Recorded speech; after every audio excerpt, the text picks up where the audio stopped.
Bismillahirrahmanirrahim. Assalamualaikum warahmatullahi wabarakatuh.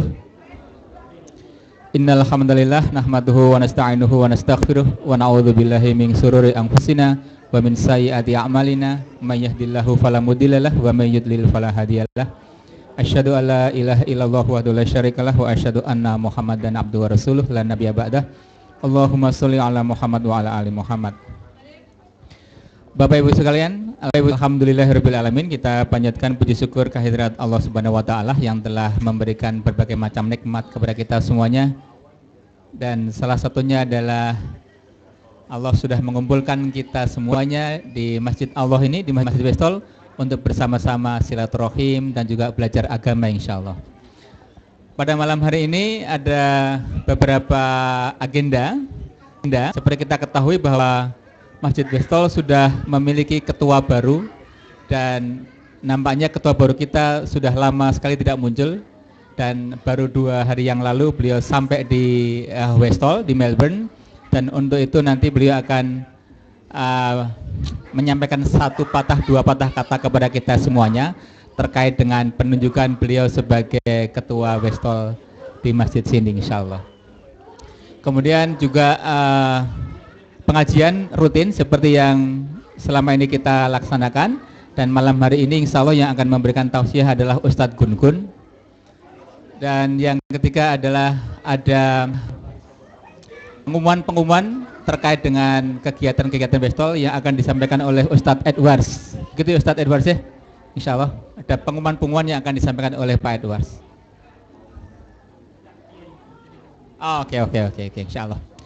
Dan untuk yang pertama kali seperti yang sudah saya sampaikan tadi, jadi insya Allah Pak Aru akan menyampaikan sambutannya. Oke, Pak Aru dan Pak Edwards terkait dengan posisi beliau sebagai ketua Bestol insya Allah. Untuk itu kepada Pak Aru, silakan Pak Aru.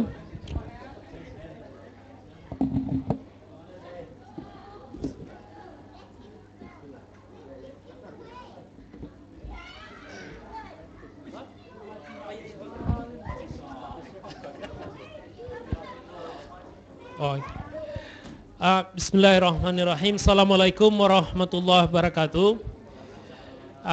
Bapak, Ibu-ibu yang dirahmati Allah, sebelum kita minta Ustadz Gun Gun memberikan tausiah Jumat malamnya, kami mau menggunakan kesempatan ini untuk memperkenalkan ketua baru kita, takmir masjid kita yang baru, yang insya Allah akan menjadi selangkah lebih kita kedepankan untuk dalam usaha kita dakwah dan memakmurkan masjid ini gitu. Jadi untuk ini sebenarnya kita tradisinya nggak ada ya seperti serah terima jabatan secara formal, itu tidak ada kita, karena begitu dipilih ya sudah seperti itu. Tapi biasanya yang kita lakukan adalah dengan memperkenalkan ini Aru sebagai ketua. Pak Aru barangkali butuh waktu untuk membentuk timnya yang baru. Barangkali yang ditukar pucuk pimpinannya saja dulu sementara ini. Kemudian sampai nanti terbentuk pengurus baru, baru nanti berjalan dengan kepengurusan yang baru. Tapi sementara ini dengan adanya handover secara informal seperti ini, sudah bisa menjalankan tugas beliau sebagai takmir masjid walaupun masih menggunakan kabinet lama begitu. Jadi begitu teknisnya. Jadi dengan demikian saya juga secara pribadi mengucapkan terima kasih atas bantuan dan sokongan kita selama ini dalam usaha memakmurkan masjid.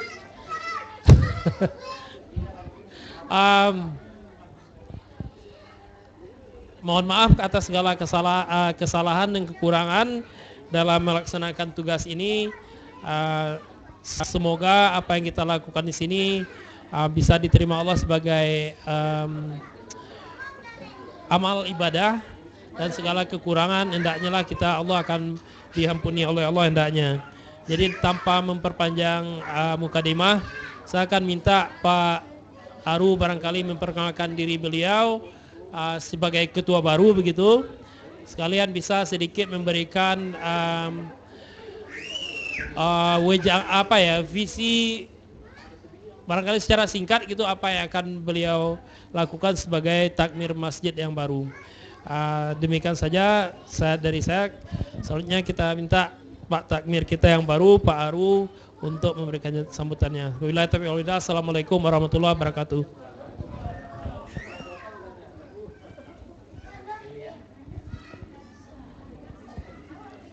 Assalamualaikum warahmatullahi wabarakatuh. Pertama-tama saya ingin mengucapkan terima kasih kepada bapak-bapak dan ibu-ibu untuk amanah yang telah diberikan kepada saya untuk menjadi takmir Masjid Westa ini untuk periode 2014 sampai 2015.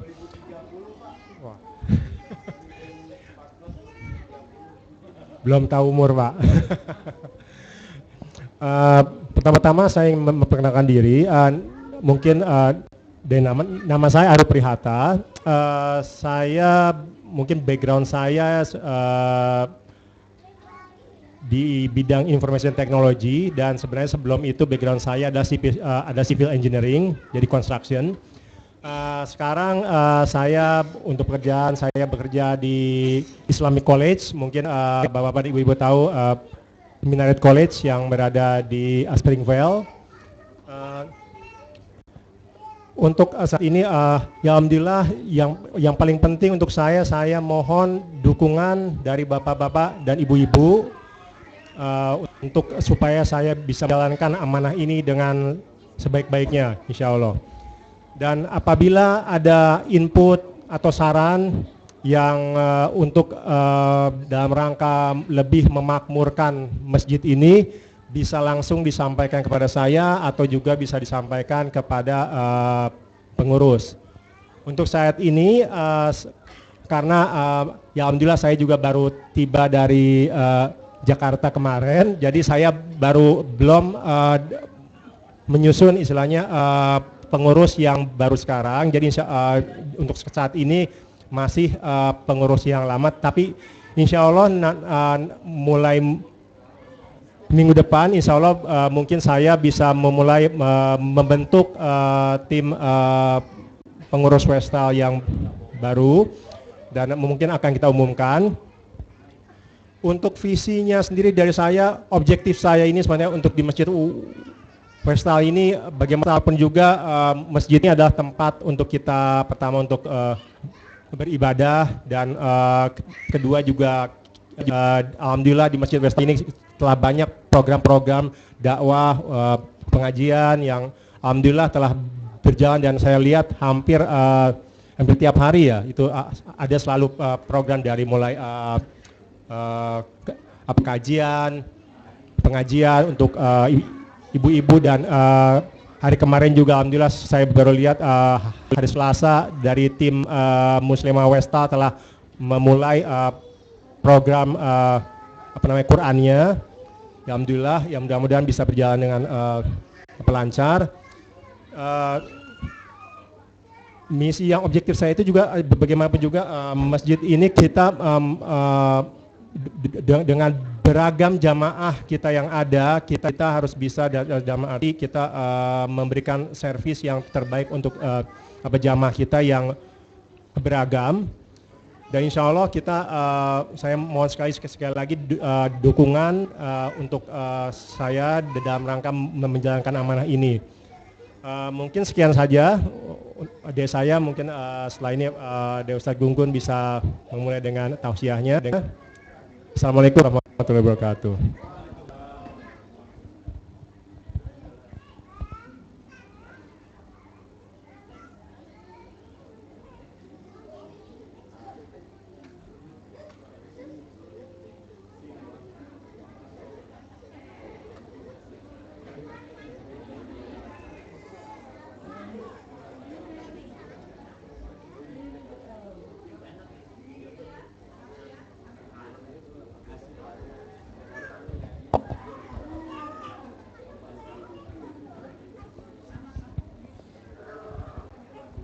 Bismillahirrahmanirrahim. Innal hamdalillah nahmaduhu wa nasta'inuhu wa nastaghfir wa na'udzu billahi minasy syururi anfusina wa sayyiati a'malina. من يهده الله فهو المهتدي ومن يضلل فلن تجد له وليا مرشدا أشهد أن لا إله إلا الله خصنا بخير كتاب أنزل وأكرمنا به أرسل وأتم علينا نعمة بعظم دين الشريعة قال الله تعالى في القرآن الكريم أعوذ بالله من الشيطان الرجيم أفمن زين له سوء عمله فرآه حسنا صدق الله العظيم وأشهد أن محمدا عبده ورسوله الذي أدى الأمانة وبلغ الرسالة ونصح الأمة وجاهد في الله حق جهاده وتركنا على المحبة البيضاء ليلها كنهارها لا يزيغ عنها إلى هالك ومن يطع الله ورسوله فقد فاز فوزا عظيما ومن يعص الله ورسوله فقد ضل ضلالا مبينا. Hadirin wa hadirat rahimakumullah, puji dan syukur milik Allah yang mengumpulkan kita di majelis Jumat malam ini. Salawat dan salam mudah-mudahan senantiasa terlimpah curahkan kepada Uswatun Alam Nabi Muhammad SAW, kepada sahabatnya, kerabatnya, pengikutnya yang tunduk taat patuh pada risalah yang dibawanya.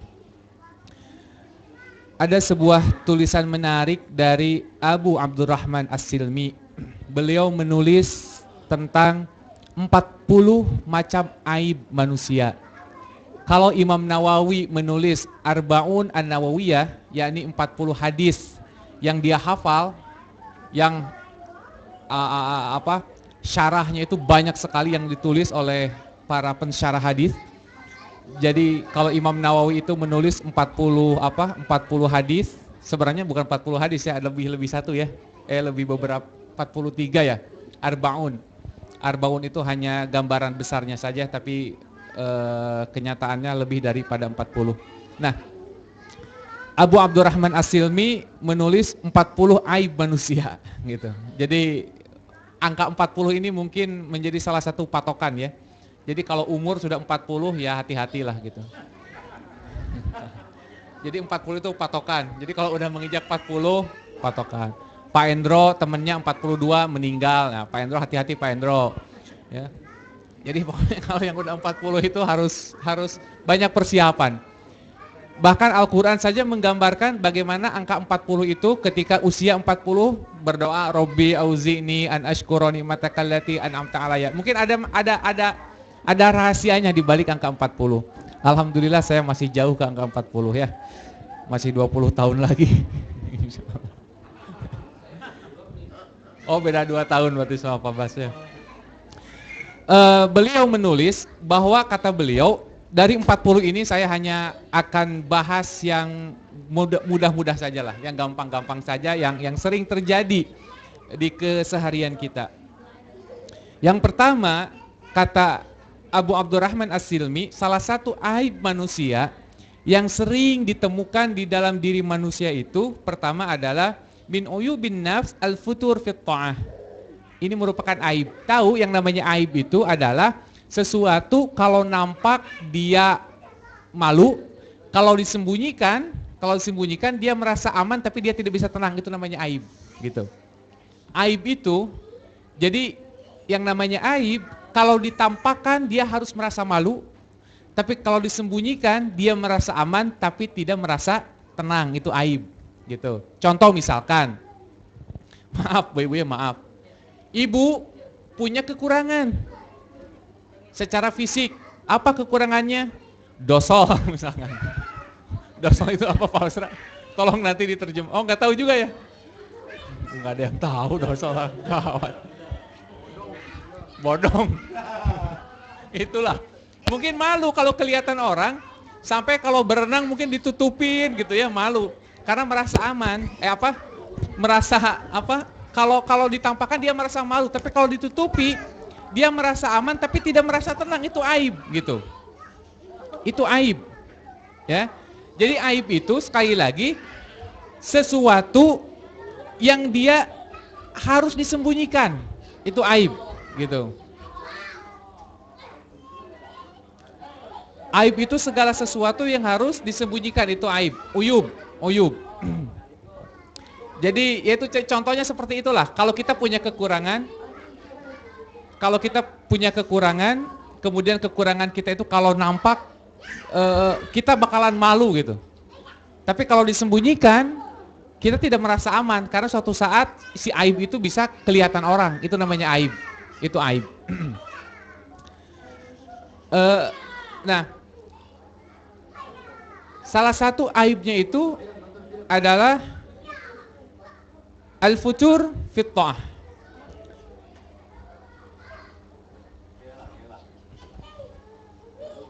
Mengamankan pasukan. Mengamankan pasukan.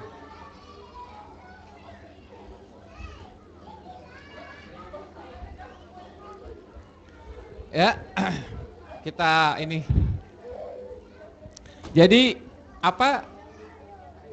Kenapa dinamakan aib? Sekali lagi karena seharusnya kita itu malu gitu loh. Seharusnya kita itu malu ketika aib ini muncul. Dan kalaupun kita menyembunyikan, maka kita harus merasa tidak tenang dengan adanya aib ini. Nah, salah satu bentuk aib kata Abdurrahman As-Silmi adalah al-futur fit ta'ah. yakni futur ketika dalam menjalankan ketaatan. Itu salah satu aib manusia. Yang namanya manusia, sekali lagi, itu yang namanya keimanan itu pasti naik turun. Betul tidak? Oh, pasti naik turun. Pulang haji semangat ke masjid. 5 waktu terus ke masjid. Ya, pokoknya mah ke masjid terus pulang haji itu. Ya. Begitu 2 bulan, haji mulai luntur, nggak ada yang manggil haji lagi. Nah, ya kan? Mulai luntur. Pertama datang, Pak Haji, Assalamualaikum. Waduh, Pak Haji, ya kan? Haji Ferry ya. Begitu 2 bulan, oh nggak ada yang manggil haji, manggilnya biasa aja. Fer. Udah kalau dulu pas pertama haji dipanggil Ferry, nggak ngelirik dia. Tapi pas begitu Haji Ferry, wah baru ngelirik, itu pertama. Tapi makin kesini 2 bulan, dipanggil nama udah biasa lagi gitu kan. Nah kadang amalan pun sama seperti itu. Amalan pun sama seperti itu. Ada satu pencetus di mana kita itu bisa semangat gitu. Bisa semangat. Sholat sunnah tidak ketinggalan. Kenapa? Karena ketika di Nabawi, kita sholat sunnah terus-terusan. Jamaah tidak mau ketinggalan. Ba'da duhur, qobla duhur, ba'da qobla asar, maghrib dan seterusnya semuanya dikerjakan. Begitu pulang ke sini, suasana itu masih terbawa, gitu. Suasana masih terbawa. Tapi makin kelamaan, makin luntur. Nah, secara bahasa ini merupakan futur. Nah, seharusnya sebagai manusia yang beriman gitu. Kalau imannya benar, ini harus menjadi aib. Harus malu gitu harusnya. Kenapa? Karena definisi aib sekali lagi, kalau ditampakkan dia menjadi malu, tapi kalau disembunyikan dia merasa aman tapi tetap tidak tenang. Kenapa? Aman bagi orang lain, tapi tidak aman bagi Allah. Itu futur namanya, gitu. Jadi ini ingat bahwa futur seseorang itu merupakan aib bagi orang itu sendiri.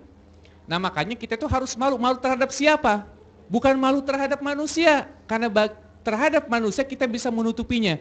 Kita bisa aman dari rasa malu terhadap manusia, tapi kita tidak pernah bisa merasa aman dari malu terhadap Allah Subhanahu wa taala. Sekali lagi, futur merupakan salah satu aib manusia. Definisi apanya? Futur itu luntur. Jadi futur itu secara bahasa futur itu bergerak gimana? Lupa saya itu. Kalau yang bisa yang jago menerjemahkan gini itu ini Raghib Al-Asfahani. Jadi kata Raghib, futur itu artinya anjlok gitu setelah dia berjalan degradasi gitu. Kalau bahasanya Raghib Asfahani itu indah tuh bahasa futur itu. Jadi dia itu berjalan lancar gitu, tiba-tiba anjloknya itu futur. Itu secara bahasa. Jadi futur itu setelah dia mempertahankan keimanannya, kemudian dia turun. Itu futur. Nah, yang harus menjadi aib lagi adalah ketika futurnya tersebut dianggap hal biasa, dianggap sesuatu yang lumrah. Ini yang paling gawat. Makanya kata Allah Subhanahu wa taala menyebutkan, Allah mengatakan a'udzubillahi minasyaitonir rajim, afaman zuyyina lahu su'u amaluhu fara'ahu hasana. Apakah engkau tidak memperhatikan bagaimana ada orang-orang yang dihias perbuatan buruknya, dihias perbuatan baiknya, tapi dia menganggap bahwa itu perbuatan yang bagus. Nah, ini futur yang luar biasa gitu. Jadi banyak alasan. Kenapa kamu nggak sholat? Ya kan saya begini. Ini alasannya diperbagus. Ini futur yang luar biasa. Kenapa kamu nggak ke masjid lagi? Ya soalnya di masjid gitu-gitu aja sih. Kopinya Nescafe mulu. Seolah-olah di rumah kan kopinya mesin. Misalkan kayak gitu. Dibikin indah alasan-alasan tersebut. Nah, ini futur yang luar biasa, menganggap baik perbuatan buruknya, menganggap baik amalan-amalan yang tidak sesuai dengan aturan Allah dan Rasulnya. Ini futur yang paling berbahaya. Allah sekali lagi mengingatkan, afaman zuyyina lahu su'u amaluhu fara'ahu hasanah. Ada orang-orang yang dihias amalan-amalan buruknya sehingga orang tersebut tidak sadar dan menganggap bahwa amalan tersebut itu baik. Nah, ini futur yang luar biasa. Oh, saya kan kerja juga ibadah. Nah, ini kan sering ungkapan tersebut muncul. Itu bisa jadi itu penyakit futur juga gitu. Futur yang dihiasi gitu. Saya kan masak juga ibadah. Misalkan gitu. Ngapain saya harus baca Quran, masak juga ibadah. Nah, kan sering ungkapan-ungkapan tersebut ada muncul gitu. Itu ada tuh yang namanya harrewos itu. Harrewos itu sholat ya di rumah juga jamaah misalkan kayak gitu. Ya kalau jauh sih nggak masalah ya. Tapi kalau nampe itu apa ya? Kalau fraction mah nggak apa-apa. Kalau apa? Ya maksudnya selalu banyak alasan kita itu untuk mengerjakan perbuatan baik, tetapi sedikit sekali alasan kalau kita melakukan perbuatan-perbuatan yang mubah misalkan. Ini salah satu bentuk futur yang bisa menjadi aib yang seharusnya kita itu malu itu. Kemudian yang kedua, setelah futur, penyakit yang kedua, aib yang kedua adalah min uyubin nafs at-ta'ah wa adamus syu'ur biladzatiha. Ini penyakit yang kedua, aib yang kedua. Setelah futur tadi ada penyakit yang kedua, aib yang kedua, yakni dia tidak futur. Dia tetap menjalankan ketaatannya, akan tetapi wa adamus syu'ur. Tapi enggak ada rasanya biladzatiha. Jadi tidak merasakan kelezatan nikmatnya beribadah. Ini pun salah satu aib gitu.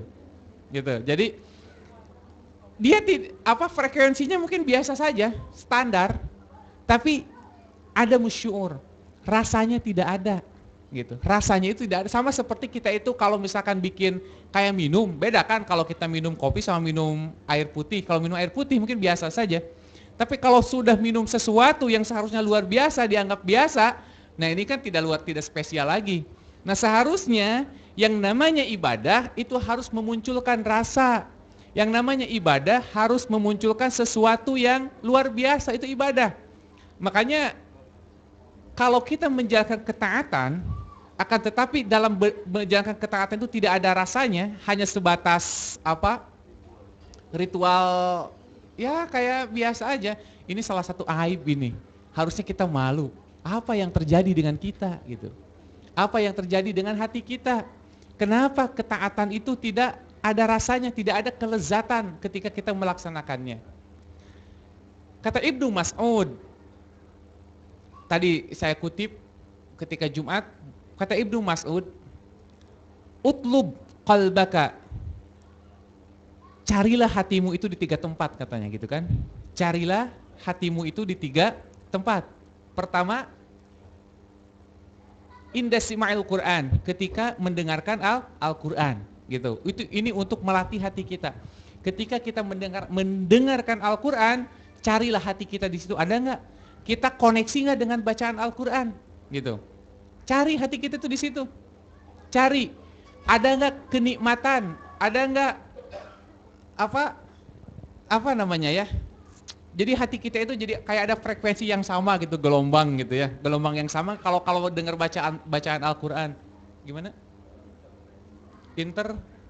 Interferensi ya. Bukan frekuensi ya. Gitu, jadi Ada nggak koneksi ketika kita mendengarkan Al-Quran? Kalau misalkan begitu ada dengar Al-Quran, tiba-tiba, aduh, enak ya, gitu kan? Berarti itu hati kita masih hidup, masih ada, gitu. Ketika mendengarkan Al-Quran. Yang kedua, cari hati kita itu di majelis dzikr, di dalam majelis ilmu, di dalam majelis saling mengingatkan. Az-zikra di sini adalah saling mengingatkan, yakni majelis ilmu. Carilah hati kalian itu di dalam majelis ilmu. Kalau ketika kita di dalam majelis ilmu hati kita tidak hadir, perasaan kita tidak muncul, berarti ada sesuatu yang salah dengan hati kita. Kita tidak merasakan kelezatan dalam ketaatan kepada Allah Subhanahu wa taala. Yang terakhir kata Ibnu Mas'ud, carilah hati kalian itu ketika kalian sedang fi khalwah, ketika sedang sendirian, gitu. Kata Ibnu Mas'ud, carilah hati kalian itu ketika kalian sedang sendirian. Kata Ibnu Mas'ud, kalau kalian tidak mendapati hati kalian di 3 tempat itu, maka mintalah hati kepada Allah Subhanahu wa taala. Fa innalaka la qalbak, karena sesungguhnya engkau tidak memiliki hati, gitu. Jadi kata Ibnu Mas'ud, kalau mendengarkan Al-Qur'an kita biasa saja, kalau di majelis ilmu kita tidak ada perasaan apa-apa, kalau ketika sendirian saja merenung kita tidak merasakan sedikit pun sentuhan, berarti kita tidak memiliki hati. Cari hati itu kata Ibnu Mas'ud. Carilah hati tersebut. Nah, makanya untuk melatih hati kita supaya merasakan lezatnya dalam menjalankan ketaatan, salah satu bentuknya, salah satu caranya adalah banyak-banyak bergaul dengan Al-Qur'an. Karena itulah syifa, itulah obat syifa itu. Al-Qur'an itu syifa, Al-Qur'an itu obat. Jadi sekali lagi kata Abdurrahman As-Silmi, salah satu penyakit, salah satu aib yang dimiliki oleh manusia adalah at-ta'ah wa adamu syu'ur biladzatiha. Kita menjalankan ketaatan akan tetapi tidak muncul rasanya, gitu. Tidak merasakan kenikmatan dalam menjalankan ketaatan tersebut. Yang kedua, kemudian ini dua-duanya ada di kita apa enggak ada? Coba. Kalau misalkan kita itu futur, kemudian di dalam futur itu kita terlalu banyak alasan, berarti kita punya aib satu, tuh hitung ya, ada 40 nih aibnya nih. Yang kedua, kalau misalkan kita menjalankan sholat, menjalankan saum, tapi tidak ada rasanya, gitu-gitu aja, berarti aib yang kedua yang harus kita perbaiki, gitu.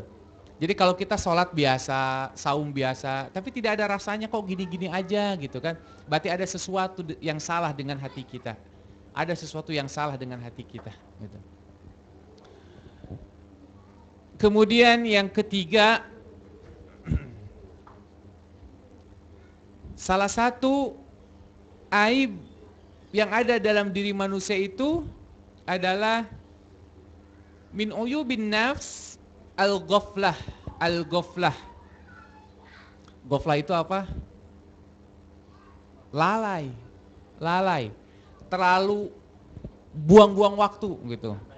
Nyantai-nyantai. Nah, itu terlalu nyantai-nyantai lah. Kalau bahasa Western itu nyantai-nyantai.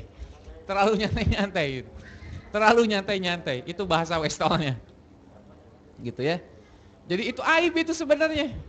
Jadi salah satu aib manusia al-ghaflah, lalai. Al-ghaflah itu satu akar kata dengan gafleh. Makanya orang yang gafleh berarti orang yang suka berlalai-lalai. Betul tidak? Oh, emang kenyataannya seperti itu. Betul nggak? Orang gapleh itu dari kata goflah ya, gapleh. Coba dia bisa main semalaman suntuk gitu. Betul tidak? Membuat lalai itu. Lupa pulang. Iya, itu gapleh itu. Maksudnya apapun bentuk permainannya, ya pingpong juga sama kalau sampai jam. Tapi kan kalau pingpong kan tidak sampai 2 jam. Paling sejam sudah capek gitu kan. Kalau gaple, yang namanya gaple itu bisa terus-terusan. Itu goflah itu. Goflah nggak ada manfaatnya. Goflah. Nah, jadi apapun yang menimbulkan kelalaian itu goflah. Nah, salah satu aib manusia adalah goflah, terlalu lalai. Dia lebih banyak membuang-buang waktu untuk sesuatu yang tidak penting sebenarnya. Kemudian dia meninggalkan sesuatu yang bermanfaat buat dirinya. Ini aib manusia. Al-uyubun nafs al-goflah. yakni goflah, terlalu berleha-leha, buang-buang kesempatan gitu ya. Kemudian yang ke berapa? Yang keempat, salah satu aib manusia adalah min uyubin nafs al-ishtighal bi uyubin nas. Aib manusia yang tidak disadari adalah terlalu sibuk dengan aib orang lain gitu. Jadi salah satu aib manusia adalah dia terlalu sibuk dengan aib orang lain. Makanya kata Ibrahim bin Adham, ketika dia ditanya oleh seseorang, ya Aba Ishaq katanya, kami ini senantiasa berdoa, tapi kenapa doa kami ini tidak pernah dikabul? Bukan tidak pernah kabul, kok lama sekali dikabulnya. Ya anggap aja tidak dikabul. Kata Aba Ishaq, salah satunya adalah istigholtum biuyubin nafs, istigholtum biuyubil khalqi atau biuyubin nas, taroktum biuyubin nafs. Kata Abu Ishaq, Ibrahim bin Adham, salah satu penyebab doa itu tidak diijabah, salah satunya adalah engkau terlalu sibuk dengan aib orang lain dan engkau meninggalkan aib dirimu sendiri. Ini bisa menyebabkan doa kita tidak dikabul. Makanya daripada mikirin aib orang lain, mendingan mikirin aib sendiri. Ngapain mikirin aib orang lain? Toh kita juga nggak dapat untung dengan tahu aib orang lain, betul tidak? Ngapain mikirin cileh orang lain? Bersihin aja cileh sendiri, gitu kan? Ya kalau orang lain punya cileh ya kasih tahu, jangan dibiarkan, karena itu salah satu bentuk amar ma'ruf nahi munkar gitu ya. Cileh itu kotoran, Bu. Itu yang ke berapa?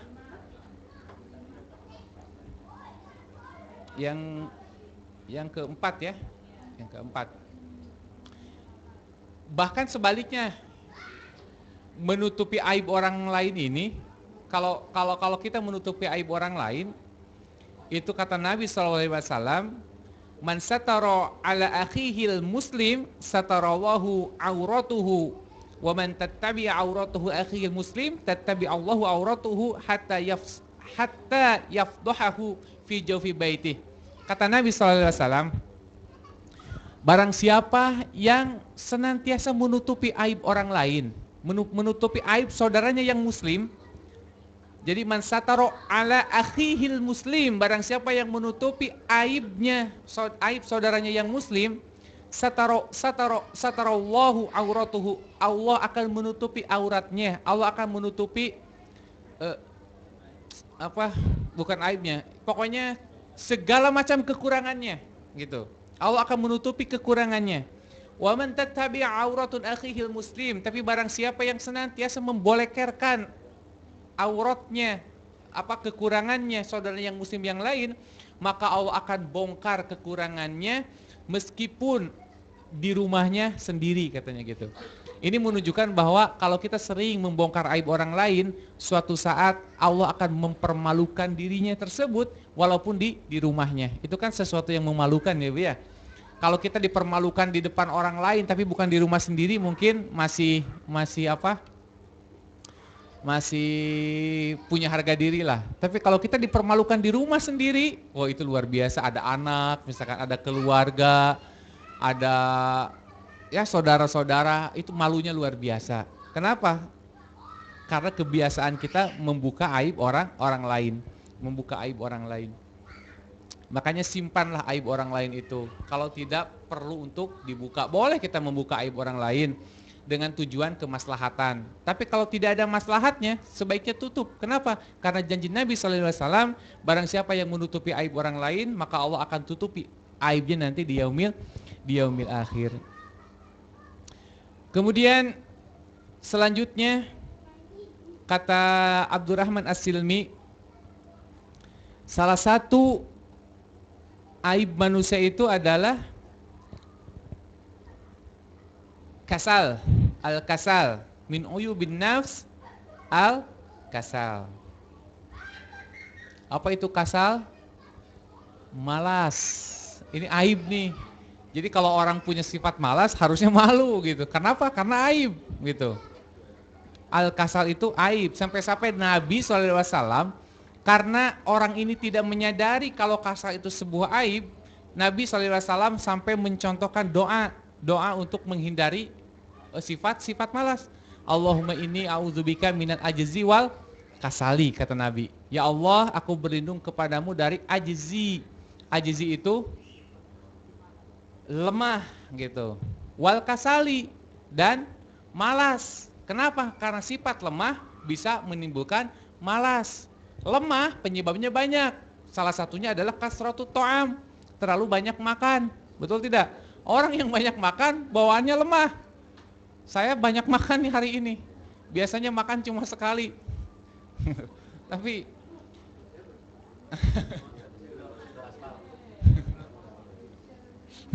ya sekali pagi, sekali siang, sekali sore, Bu. Ya kan, banyak makan itu bisa membuat orang lemah, bisa membuat lemah. Bawaannya ngantuk gitu ya. Apalagi ada yang ngasih ikan misalkan ya, makan sama ikan, wah luar biasa itu, Bu. Itu bisa bikin lemah, bisa bikin malas gitu. Kata Nabi, Allahumma inni a'udzubika minal ajzi wal kasali. Ya Allah, aku berlindung kepadamu dari ajzi wal kasali. Makanya orang yang namanya kasali biasanya enggak semuanya, Bu. Renal Kasali bagus itu, Bu. Enggak semuanya malas. Kasali itu malas ya. Ajzi wal kasali. Kemudian salah satu aib manusia lagi, kasratul kalam. Salah satu aib manusia itu kasratul kalam. Kasratul kalam itu banyak ngomongnya gitu, tapi nggak banyak amalnya gitu. Jadi ngomong aja banyak, tapi amalnya dikit. Aduh, kok dapurnya kotor nih, tapi nggak pernah dia bersihin gitu. Kok ini siapa sih yang bersih-bersih kok masih kotor? Pak, dirinya nggak pernah bersihin gitu. Ini siapa sih yang buang sampah kok nggak ditutupin lagi? Cuma ngomong doang, nggak pernah nutupin gitu kan. Nah ini banyak kan orang-orang seperti itu, betul tidak? Kok ini yang bersihin kaca siapa sih? Kok masih belang-belang begini? Ya udah bersihin aja, gak usah pakai omongan gitu. Ini aib, ini aib. Ya suami sama istri juga kan kadang seperti itu. Bu, kok ininya begini, Bu? Nikmati aja. Istri masak kurang garam, gak usah protes, tinggal tambahin aja garam. Betul tidak? Atau lagi puji dia, alhamdulillah sekarang saya lagi menghindari garam. Karena punya darah tinggi misalkan. Puji istri itu. Kok tahu ya nggak pakai garam misalkan. Nggak usah protes. Kalau kurang garam tambahin garam. Jangan kasratul kalam, karena ini salah satu aib. Salah satu aib gitu kasratul kalam itu. Banyak orang bicara tapi sedikit amalnya. Yang paling parah adalah jago komentar tapi nggak pernah mau beramal gitu. Ini siapa sih yang nyusun gelas? Kok berantakan begini? Ya udah susun aja gitu biar rapi, nggak usah banyak ngomong. Betul tidak, Bu? Kan lebih enak ya, Bu ya. Ibu juga sama kan? Kalau misalkan ibu naruh apa gitu kan, terus sama bapak tuh dipindahin aja, nggak usah pakai ngomong. Enak ya, Bu ya, seneng ya, Bu ya. Daripada, Bu ini kita mau, yang tadinya mau mindahin juga jadi nggak jadi kan? Karena tadinya mau dipindahin. Padahal ibu itu nyimpen karena tidak sengaja misalkan. Tapi karena bapaknya ngomong, jadi nggak jadi. Kenapa? Karena kesel. Kayak gitu. Jadi kasratul kalam itu bahaya, itu kasratul kalam. Makanya kata Fudail bin Iyad, mukmin itu, ciri mukmin itu qalilul kalam, kasratul amal. Itu mukmin kata Fudail. Jadi mukmin itu sedikit bicaranya tapi banyak amalnya. Sementara orang munafik kasratul kalam, qalilul amal. Orang munafik itu ngomongnya banyak tapi amalnya sedikit. Makanya orang mukmin setiap yang dilakukannya bir. Orang mukmin itu kata Fudail bin Iyad, amaluhu bir. Amalannya itu semua jadi kebaikan. Orang mukmin tidak melihat amalan-amalan itu dari sesuatu yang besar-besar saja. Orang mukmin melihat setiap bentuk kotoran itu bisa jadi amal. Itu orang mukmin. Imam Bukhari, Bu. Imam Bukhari itu kalau ngajar dia selalu pulang terakhir, Imam Bukhari itu. Tapi nanti jangan dites saya ya. Imam Bukhari itu pulangnya terakhir. Apa yang dia kerjakan?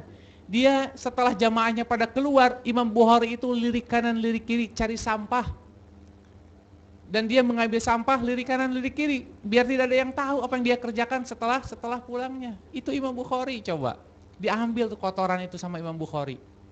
Dimasukin ke sakunya. Ada yang ngintip juga ternyata. Jadi riwayat kan? Jadi riwayat kalau Imam Bukhari setiap habis pengajian seperti itu. Nah, karena saya tidak mau disamakan dengan Imam Bukhari, jadi saya mau pulang nanti cepat-cepat aja lah. Gitu. Nggak usah ikut-ikutan Imam Bukhari gitu. Itu oh ya, biarkan Pak Ahmad Bukhari ya yang agak-agak mirip namanya nanti gitu. Itu orang mukmin. Orang mukmin itu qalilul kalam kasratul amal, sedikit bicaranya tapi banyak amalnya. Kemudian setiap yang dilihatnya orang mukmin itu, kata Fudail bin Iyad, itu senantiasa jadi kebaikan, jadi pelajaran. Setiap yang dilihat itu senantiasa jadi pelajaran. Apapun yang dia lihat selalu jadi pelajaran. Dan amalannya itu senantiasa jadi kebaikan. Maksudnya setiap perbuatannya mendatangkan pahala. Kenapa? Karena orang mukmin tidak melihat amalan itu dari sesuatu yang besar-besar. Yang kecil-kecil saja seperti Imam Bukhari, ngambil sampah gitu kan setelah pengajian. Itu yang dilakukan oleh Imam Bukhari. Kenapa? Amalan itu jangan melihat yang gede-gede, karena belum tentu Allah itu menerima amalan yang gede-gede. Bisa jadi amalan yang Allah terima itu adalah setiap subuh misalkan. Seperti Pak Ade, tiap subuh Pak Ade itu ngecek yang kotor dicuci, subhanallah. Itu mungkin yang bisa memasukkan dia ke dalam surga. Iya, karena yang lainnya mungkin nggak ada. Misal contoh, ini mah contoh Pak Ade. Luar biasa habis subuh coba Pak Ade itu, luar biasa kan. Saya mau ngambil alih, masa itu kan ngerebut itu kudeta pekerjaan itu kalau gitu. Luar biasa. Jadi jangan pernah nganggap sepele amalan itu, karena boleh jadi Allah itu memasukkan kita, Allah itu mendatangkan rahmatnya dari sesuatu yang kecil, bukan sesuatu yang besar yang kita sendiri tidak sadar gitu. Kalau itulah yang mendatangkan rahmat. Makanya orang mukmin sekali lagi dia melihat segala sesuatunya jadi pelajaran dan setiap perbuatannya itu jadi amal baiknya. Itu mukmin. Kita terus seperti itu. Jadi jangan terlalu mendahulukan mulut gitu ya. Dahulukan tangan gitu ya untuk beramal. Itu yang kesekian. Dan yang terakhir satu lagi aja. Salah satu aib yang paling besar adalah kasratuz dzunub, yakni terlalu banyak dosa. Kalau ini jelas yang namanya banyak dosa itu bisa mematikan hati. Yang namanya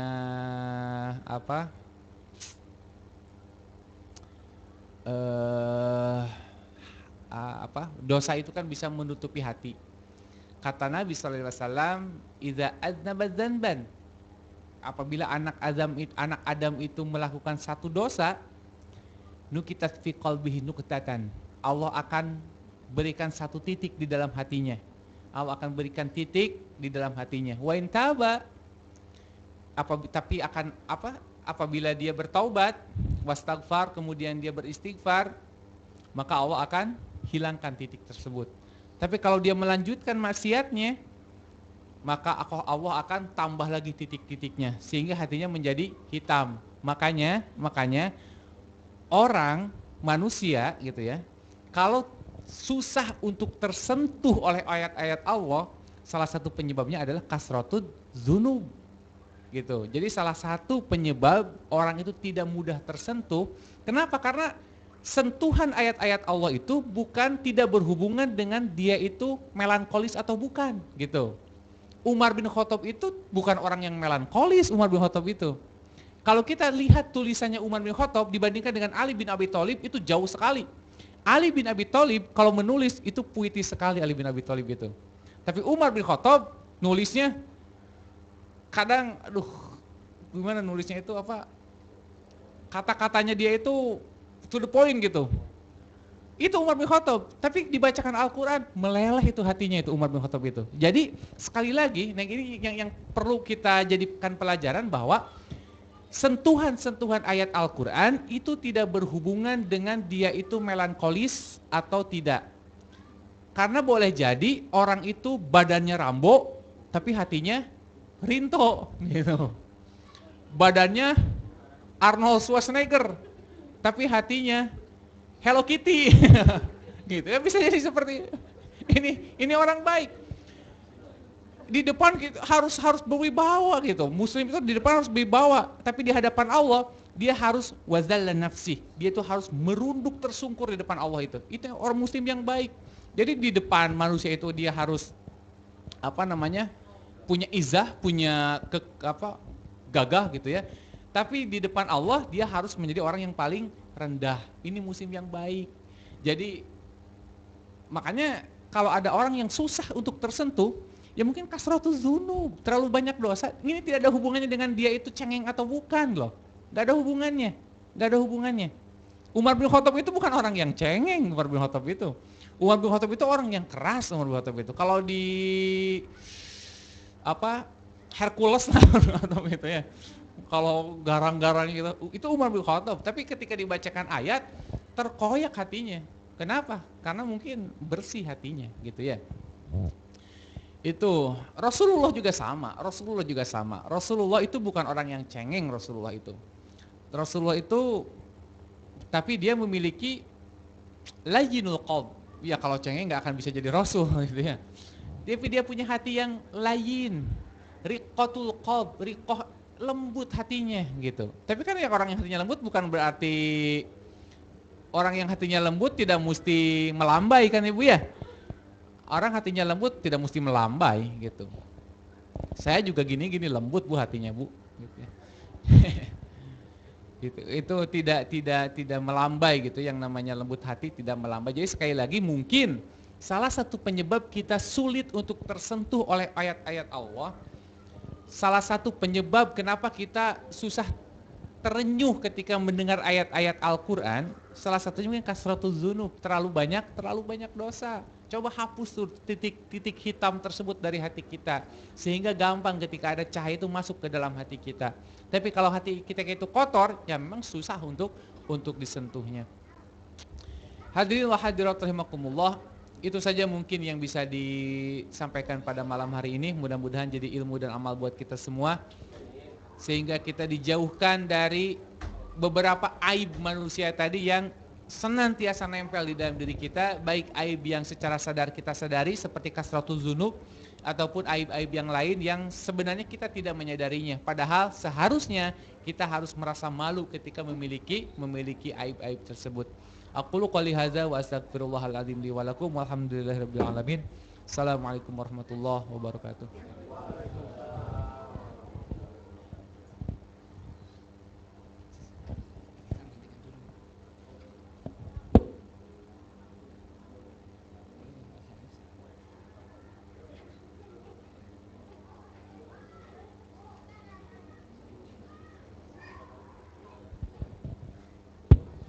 Bapak Ibu sekalian, demikian materi yang disampaikan oleh Ustadz Gun-Gun terkait dengan aib. Jadi aib itu adalah sesuatu yang bila nampak kita malu, dan bila tersembunyi kita tidak akan malu, tetapi mestinya kita tidak merasa aman, karena suatu saat ketika Allah buka aib itu maka akan malulah kita. Jadi sekali lagi, kalau kita memiliki aib maka janganlah sekali-kali kita merasa aman. Nah, di antara ke-40 aib yang tadi mestinya disampaikan, baru 7 yang disampaikan. Yang pertama yaitu al-futur fi ta'ah, luntur dalam menjalankan ketaatan. Artinya kalau kita tadinya semangat melakukan ketaatan, kemudian semakin lama ketaatan itu semakin menurun. Yang kedua adalah adamus syuur, yaitu kita tidak bisa merasakan nikmatnya dalam kita taat kepada Allah. Maka itu harus menjadi early warning bagi kita semuanya. Kalau kita tidak merasa nikmat ketika kita beribadah, maka pasti ada something wrong di situ. Oleh karena itu, usahakan selalu nikmati ibadah apapun yang kita lakukan. Kalau kita sepertinya ibadah itu hanya sekedar hanya menggugurkan dosa, maka ini sudah menjadi bahaya, titik yang harus kita waspadai. Yang ketiga adalah al-ghaflah, yaitu santai, terlalu lalai, terlalu banyak melakukan sesuatu yang tidak bermanfaat dan meninggalkan sesuatu yang bermanfaat. Yang keempat itu sibuk dengan aib orang lain dan melupakan aib sendiri. Ini seperti halnya sifat-sifat orang munafik. Kemudian yang kelima adalah al-kasal, kalau bahasa Jawanya al-kesel, yaitu malas. Malas ternyata sifat salah satu dari aib. Yang keenam adalah kasrotul kalam, yaitu banyak omong tetapi kurang amal. Padahal sifat orang beriman itu mestinya adalah khalilul kalam, kasatul amal, ya betul ya, kasrotul amal, yaitu sedikit bicara tetapi banyak amalnya. Yang ketujuh adalah kasrotul dzunub, yaitu terlalu banyak dosa. Sesuatu yang perlu kita ingat adalah ketika kita selama ini melakukan ketaatan dan kita merasa aman, maka itu adalah bagus. Tetapi ketika kita kemudian mencoba untuk melakukan sesuatu kesalahan, maka sebetulnya di dalam hati kita, di dalam diri kita, itu Allah sudah berikan early warning system.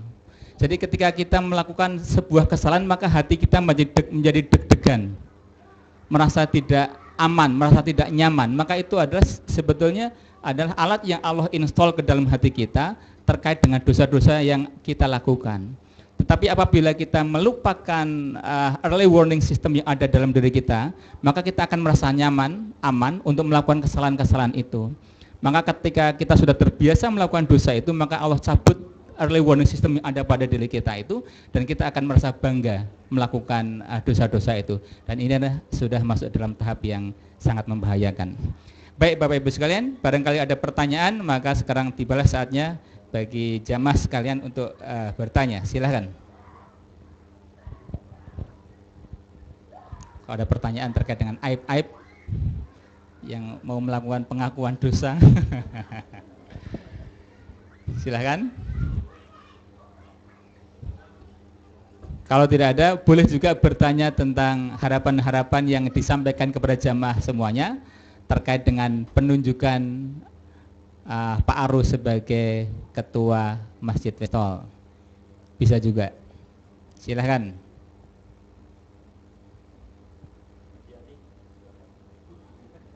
Tidak ada? Kalau tidak ada berarti habis ini kita